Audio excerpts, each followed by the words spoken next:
வணக்க விவசாய நண்பர்களே, நம்ம வந்து கன்று வந்து நீங்கள் இறக்குனீங்கன்னா கழனியில் இறக்கி இது மாதிரி வச்சுட்டு வேலி போட்டுடணும். முக்கியமாக நம்ம நடுறதுக்குள்ளே, அதாவது எது மாதிரி இறக்கணுன்னே நட்டால் பிரச்சனை இல்லை. இப்போ நம்ம வந்து வேலி மாதிரி போடணும், இல்லை புடவை கட்டிடணும். தண்ணி இது மாதிரி இறக்கின உடனே தண்ணி அடிக்கணும். நீங்கள் காஞ்சிடும் கன்று கரை. இந்த ஒட்டில் வந்து நல்லா ஹைட்டாக கரையை போட்டுட்டு தண்ணி விட்டுடணும், அப்படியே பாசுகிற மாதிரி விட்டுடணும்.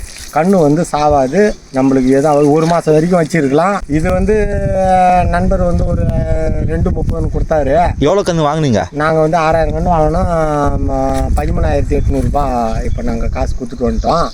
இது வந்து இப்போ நம்ம நடுறதுக்கு எடுத்துன்னு வந்து வச்சுக்குது. இது ஒரு நண்பருக்கு போகுது. இது அதை நம்ம வாங்கி கொடுக்குறோம். இதை வச்சுருந்து ஒருத்தர் கொடுத்து அனுப்பணும். இது ஒன்றும் இல்லை.